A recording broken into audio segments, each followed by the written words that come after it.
My name is Richard Kail.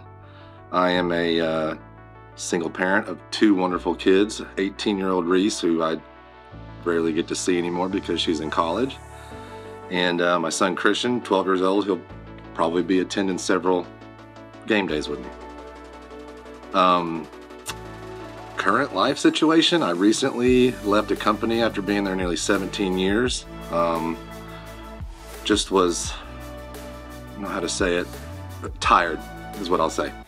And I had an opportunity to where I would not have to multi-unit management anything anymore. I'm at home every night. Took a big pay cut, hoping that it pays off in the future. But so far so good. Press on with focus.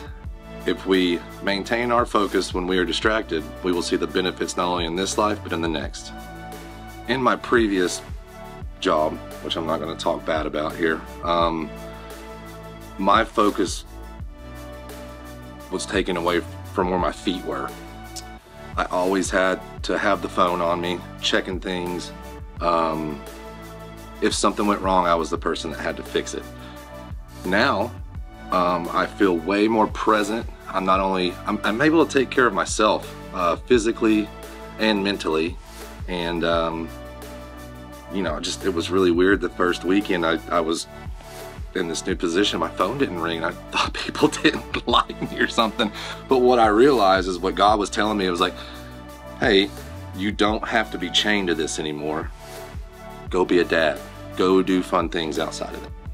Well, being a ref and probably the most undesirable person in the room at the time, I do get to see all three phases of the game going on. Spectators normally are parents. They are loved ones, family members, friends. What I see is their focus should be on who they're there to see.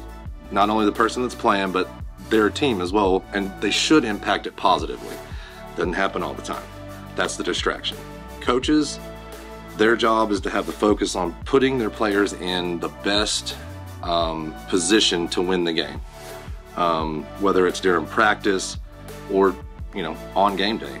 And the players' focus should be, in my opinion, focused on doing their absolute best and having fun at the same time. I don't know how long I've been doing this for, and by the way, I do it for free. So I have nothing to gain out of this, but it seemed like early on in the league, there were some parents who, you know, it happens everywhere you go, who think that their, you know, children athletes are the best that are out there, and you know, they're children. They're learning the game. Blaming it on something else takes focus away and doesn't teach them anything, not only in sports but in life as well too. So I've seen some coaches who stepped up and tried to do the right thing, and because, you know, we don't have enough volunteers, so if anybody wants to volunteer, please do that, that just weren't ready for that role.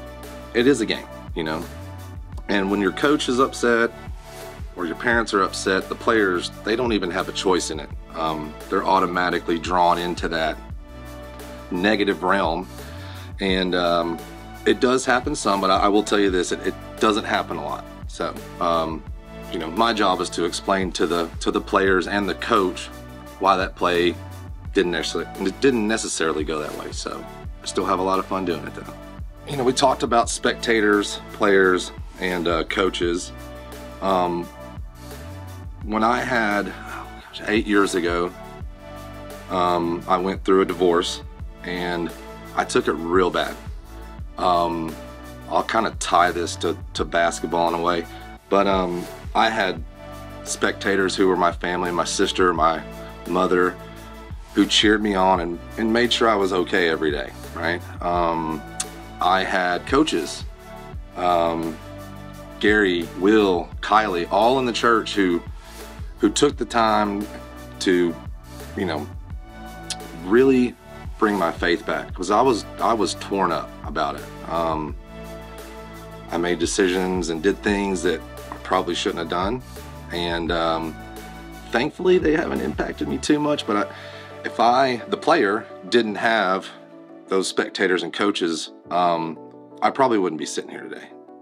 I think that some of the changes that I've made in my life has allowed me to focus more on Him, which, gives me you know, a better life. I mean, I went through a couple of stages, and everybody's going to do this, where you go to church every week and you're involved in everything, and then something happens, and you get kind of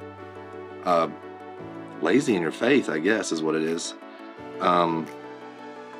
So the changes that I made have given me more time with God.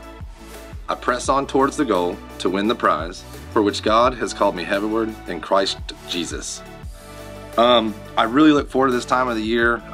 It is my favorite sport, and I just love getting up on Saturdays and going all day.